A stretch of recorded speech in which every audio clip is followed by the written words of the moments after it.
Hello, everyone. Welcome to Would You Like to Chat? My guest today is Tyler Christian, Marion County Engineer. We're here to talk about some upcoming road projects and other issues with our rural Marion County roads. Welcome, Tyler. Thank you for having me. So, what all do you have on tap for this summer? We're coming up on construction season. Well, last year was a pretty busy construction year for everyone except Marion County, I think. We had a couple projects go to bid letting, but contractors weren't able to get the work completed. So immediately this spring, we will have a couple of large overlay projects. One would be Highway G46, so that would be between Highway T15 and T17, just south of the Des Moines River. And that will basically be a full reconstruction. So it'll be an overlay project, but we basically will build a new road over the top of the existing. If you traveled that road, it's in very much needed, in need of repair. So that'll be the first project to take place. And then the second major overlay project to begin in April will be Old Highway 92. Which will be a combination of farm to market funds, and also the Board of Supervisors contributed local option sales tax to that project. And that will be also from T15 to T17. So that would include the area immediately east of Knoxville and then all the way to the four-way stop there at T15. As many of you know, that road is currently only 18 feet wide in certain sections. So we will be doing widening to make that 24-foot wide pavement. So hopefully a little bit safer. We don't have to battle the edge drop-offs as often, and should last us quite a while once complete. Of course, you're coming off what it seemed to me to be a pretty easy winter. Was it an easy winter for you guys as far as like snow removal and ice events? Yeah, it started off a little difficult because we had a couple of ice events, or snow followed by ice, or snow preceded by ice. So ice is always challenging, but overall the winter, let's knock on wood and hope that it's over, was fairly easy on the budget as far as overtime. Last year we had employees bumping up against their cap for comp time, and we started paying out a lot more overtime. And then our salt and sand supply got down to below 30%. And we really weren't nervous because we were at 30% or below 30% of our salt and sand capacity, but we were taking deliveries. So last year we weren't too nervous, but we are nowhere close to that this year. We're well above 50% capacity, and again, we're taking deliveries throughout the season for salt that we contract. We'll be contracting March for the next winter season.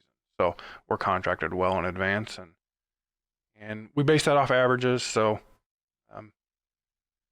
typically we have enough capacity to get through an average or above average winter even. And each year it seems like we deal with a lot of mud on the gravel roads and stuff, and some damage to them. It might be an unpopular opinion, but how much of an impact does large farm equipment have on the rural roads like that? It definitely does. Farming has changed, so gravel roads weren't, their widths and the gravel itself wasn't designed to handle heavy traffic that we're seeing. So farm equipment itself has grown in size and width and weight, as well as the amount of grain and other products, hay, being hauled by semi. So we see a lot more 18-wheelers, 5-axle units, even 6-7 axles hauling grain and other things, which definitely do damage to gravel roads naturally. But the farmer equipment itself typically isn't, the implements of husbandry typically aren't doing a lot of damage. The semis do. However, at our recent county engineers conference, they talked about overloaded implements of husbandry. So when they're overloaded, they can do significantly more damage than an overloaded semi, up to 300 times the amount of damage. And we definitely see that on our gravel roads, but there's so much variety in the type of traffic we see on the gravel roads that it's hard to pinpoint what it is that's causing the most damage. If it's garbage trucks, semis, hauling grain, farm equipment, because we weren't seeing any of those things in the past when these roads were originally designed. So, even garbage trucks is a fairly new thing for the rural roads to see. And I know the typical weight limit is 80,000 pounds for a semi, but that always seems to get lifted around harvest time. Would you advise against that, or what? Or is that really long enough time to really make a bigger impact? So a couple of things. 80,000 is the normal legal load. However, there are ways to get above that currently depending on the number of axles that a vehicle has. But typically in recent history, the governors have been lifting, or I think they call it an emergency declaration, based on weather conditions to get the grain out. It's from a county engineering perspective and a road maintenance perspective, we always try to advise against that, because when weather conditions are making it hard for farmers to get grain out of the field, it's also making the impacts to the road even greater if they're hauling a heavier load because of moisture conditions and that type of thing. So we understand. I mean, we do the same thing at the road department. We're adding axles to trucks to be more efficient with our rock hauling. So we totally understand the economics behind the heavier loads and the number of axles. But there's no doubt that, and research shows that a heavier load, regardless of number of axles, can cause damage. And specifically, the amount of weight per axle, that does more damage than the gross vehicle weight in a number of instances. For example, a grain cart versus a semi, hauling similar weights, but a grain cart has significantly more weight per axle. And I guess a good question would be, how can we better preserve our roads? You have several miles of county roads throughout Marion County that you guys take care of. What can we, as like an average driver or even a farmer, what can we do to preserve them longer? Slow down. We lose, on some of our highest volume roads. Iowa State has done research on loss due to what we call throw off and dust. So on high volume roads of 300 to 400 vehicles a day, we can lose up to 70% of what we're putting on in a year. And what we put on is based on budget constraints and that sort of thing. So slowing down, it's amazing to see. We've done our own little studies on how fast people drive and how far their gravel goes, and we haven't tarped the ditches like the Iowa State Research Project, but again, that could definitely help, and especially with the number of axles on semis and larger trucks, they tend to throw gravel much more than just a normal passenger car. The other thing, we're doing things so the average driver, they can just slow down. That definitely help us, but we don't embargo, but just using some kind of common sense of when to haul. And I get farmers have contracts for grain and different things, so and markets play a big factor in that when they haul. But if you don't have to, staying off the roads in the spring especially, that when the frost comes out, that soil in your field and on the road gets soft, and a couple good hard rains will settle that out. So hopefully we can get a couple hard rains to settle the roads out before folks start hauling those heavier loads. At the road department, we're doing a lot to try to combat those issues. We've put a big focus on regrading roads, so we build the crown up, we reestablish ditches and build the road up above the ditches and hopefully up above the back slopes in a lot of cases. That'll help get moisture out of the road quicker. If Typically, where we see our frost boils are areas that need ditched because there's too much moisture left in the road embankment. So we've made a big effort to do more regrades in the past couple of years. We've been achieving about 6 to 7 miles, but with 650 miles of gravel road, that doesn't get you very far. You're never catching up. So this year we have a goal of 10 miles. It takes a lot of money to regrade, a lot of time. So other things that we're doing are, once we regrade or if we have a road that's in pretty good shape, we're also looking at some chemical stabilization practices on gravel roads, and that does a couple things. It creates a better structure to hold the heavy loads by stabilizing that soil to 8 to 12 inches deep. And it also binds the fine and coarse aggregate that we're applying to the road together. So similar to what happens in a dust control spot, only we're doing it in the full road profile there and creating a thick crust. And by preserving the aggregate, by holding the fines and coarse aggregate together, we don't have the loss from dust and throw off, and we have that structure there to hold the heavier loads. And those areas, we've done a couple of test sections now of 1,200 feet long each, and we only blade them a couple times a year. We aren't seeing as many potholes, as many washboards in those areas, and we haven't rocked them in the last couple of years either. So they're, over the long term, they have 4 to 5 year payoffs by not rocking them and by not blading them near as frequently. And the end result is better for the user, and we're providing a higher level of service for heavier farm equipment, heavier truck traffic, and higher volumes of traffic on the gravel roads. And you talked about how it takes money to do everything. Have you guys been active in trying to get a bigger share of the road use tax that's collected? I know the state takes the lion's share, but I could be wrong, but it seems like there'd be a lot more rural county roads total mileage than even state roads. How's that going for you? So in the past, there were efforts from the County Engineers Association, which is our county affiliate for secondary road departments, to pursue a larger share.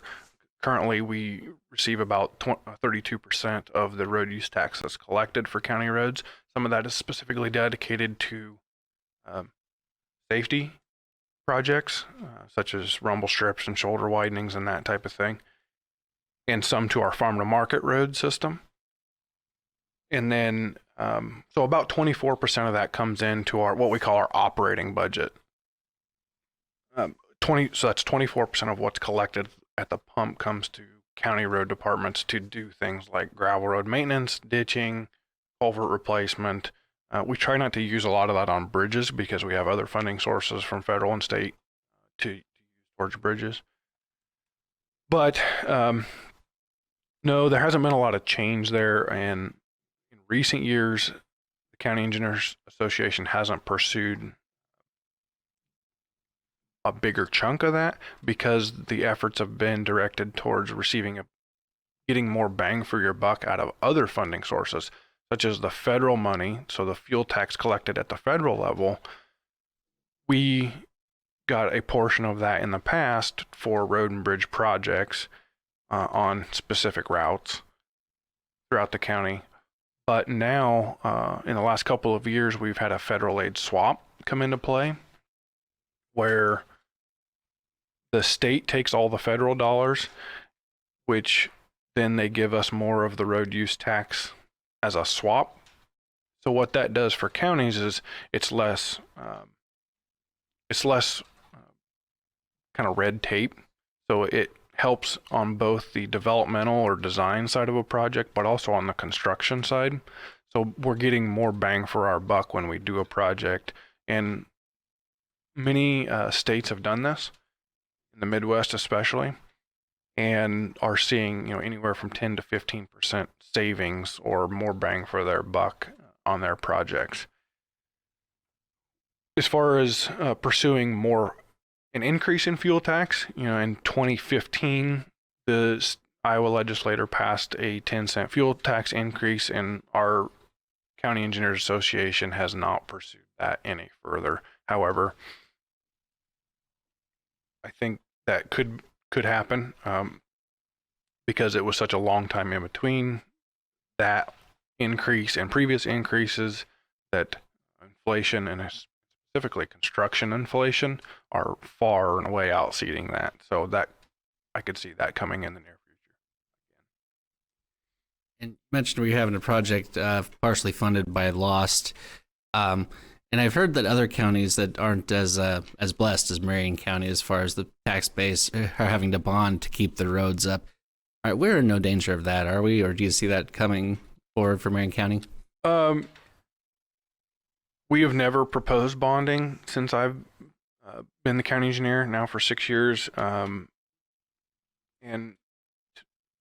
none in recent history prior to that. We are blessed, yes, based on our tax base, and the other thing that we're blessed with is our volume of traffic. So this year we saw a nearly 4.5% increase in our road use tax revenues because Marion County's traffic volumes went up, where other smaller counties, specifically those in the southern 2 tiers of Iowa, went down. What that means is in the farm to market and road use tax allocation formulas, our percentage of the share of the 32% that counties get went up. Our population didn't increase in the county, but our vehicle miles traveled did, which is one of the major factors in that weighted formula. So we are blessed because of those 2 things. And because we have the option of local option sales tax. Not all counties do, but that's given us a lot of flexibility, specifically on our seal coat roads. So a lot of subdivisions and some of our rural residential areas have seal coat roads for which we were unable to fund any maintenance or repair work on those seal coats until recent years, when local option sales tax was used to kind of play catch up. We got on a 3-year seal coating cycle now to kind of maintain and upkeep. So we've really taken advantage of that. We've also done some bridge work. We're doing Old 92 project, patching and overlay on Old 92 with local option sales tax. And in the future, we have bridge projects planned for that as well. So we are very fortunate here. With higher traffic volumes comes more maintenance and other issues. So we don't have enough dollars right now. We're still in maintenance mode and doing what we can to rehabilitate with overlays and patching projects. So we're definitely not in the improvement phase necessarily, where we're completely rebuilding roads or building new roads. And the cost of fixing a road and building a new one have just seemed to go up quite a bit. What is the biggest factor in that, and what would you propose to trying to keep those steady at least? What we call the construction price index, which is a little different than inflation, because it's been growing very rapidly, and actually contractors seem to take advantage of the fuel tax increase, so it grew a lot in the last couple of years. But and we've seen paving costs go from $600,000 a mile to well over $1 million a mile. So as far as how to combat that, I don't know on a nationwide level what the trend is. In Iowa, it seems like letting larger projects is the best way, just economies of scale to bring the cost down a little bit. And I think you'll see some of that upcoming Board of Supervisors meeting. I'm presenting my 5-year construction program, and we're trying to do that.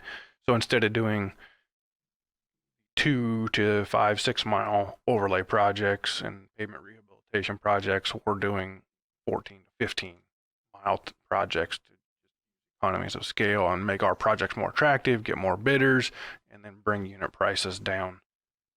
Try to combat that. Okay. You were talking about T15 earlier.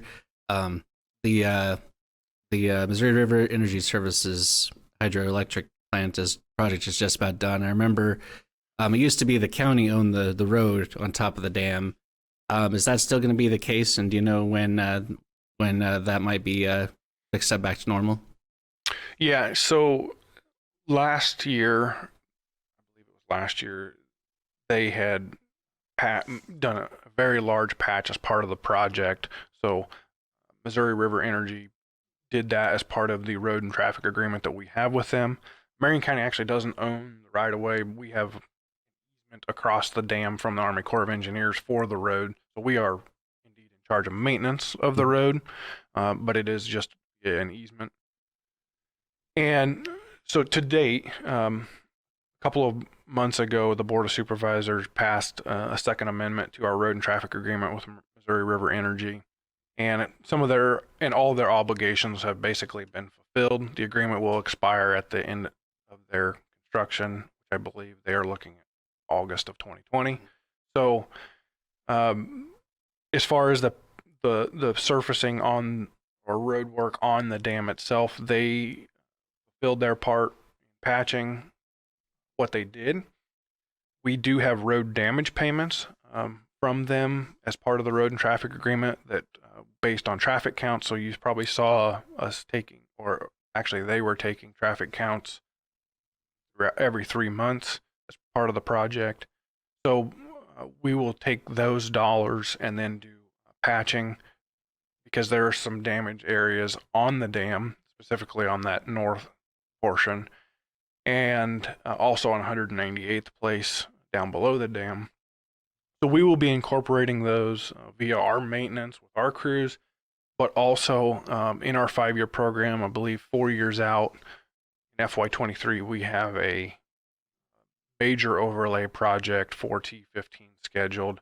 We'll, if there's any dollars left over after patching, we'll incorporate those dollars into mill and overlay across the dam as part of that project, which will stretch from Pella to Knoxville and include the entire T15 corridor. That said, that project will follow a major bridge project. We're looking at nearly $3 million to replace the T15 bridge at Flagler here in a couple of years. So once that's complete, then we're looking at major overhaul of the T15 corridor. And I know it's the state's bridge, the mile-long bridge.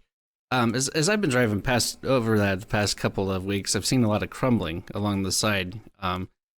That just kind of frightens me as a driver. You know, it's a lot of water below me. But is that really anything to worry about? And have you heard from the state if they're planning on any kind of projects on that? We do get a few calls on that every once in a while. I do not ask the DOT details, I guess. So I usually just pass that along to them. I don't know. I guess I'm not aware of any specific issues there. I know they've had lane closures in each of the last couple of years doing some maintenance work out there.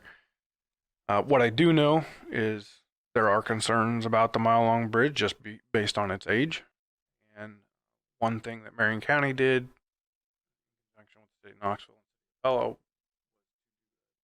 the long-term transportation planning study, which has spanned over the last 4 or 5 years to look at potential alternatives for freight and commuter traffic from our Marion County region, but also regions to the south, Lucas Monroe, Appanoose County, for example, and how do they get to I-80 because of Highway 14 and the number of bridges that there are in the Red Rock area and north of here. So we've done a couple of studies. The Red Rock to I-80 corridor was completed 5 or 6 years ago from Pella to I-80, looking at potential alternative routes, which would mostly be a new corridor. And then more recently, we did the Knoxville area transportation study, which was kind of a spur off of the Red Rock to I-80 study. And how do we connect Knoxville and the routes further to the south, for example, Highway 14 and Highway 5? how do we connect their northbound traffic to the potential new Red Rock to I-80 corridor? So how do we connect Knoxville and Pella with a more efficient, safer, higher capacity, higher volume route to accommodate both freight and commuter traffic? So those studies have wrapped up, and they are both through the location study phase, which does not pick one particular alignment without going into the environmental review process. So we have basically 3 alternatives for each of those projects and a general idea of how things would change or improve between Knoxville and Pella. And for the T15 corridor project that I mentioned, we're going to try to incorporate as much of that, of the recommendations from that study into the project, because a large portion of Highway T15, the Highway T15 corridor is being retained in all the alternatives, including the Flagler Bridge. So we're taking the recommendations from that project, incorporating them, and I think you'll see some improvements in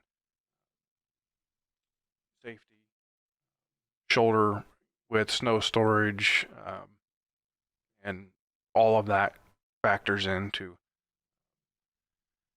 a more efficient corridor and a safer corridor and one that's able to handle higher volumes of traffic. Well, we're all about safety, you know, we're getting around Marion County and the state very safely. You know, and I'm just about done here, but I want to give a shout out to you and your crew. You didn't really need them much this year as far as the winter, but you guys are always there to take care of the roads and respond, you know, during emergencies. I don't think we can say enough good things about your guys. Would you agree? Definitely would, and thank you for that compliment. You know, my guys definitely have a sense of urgency throughout the year, really, but it really shows in the wintertime when you know, I can show up at a shop and at 4 o'clock in the morning and trucks are rolling out the door and we've been loaded the night before, and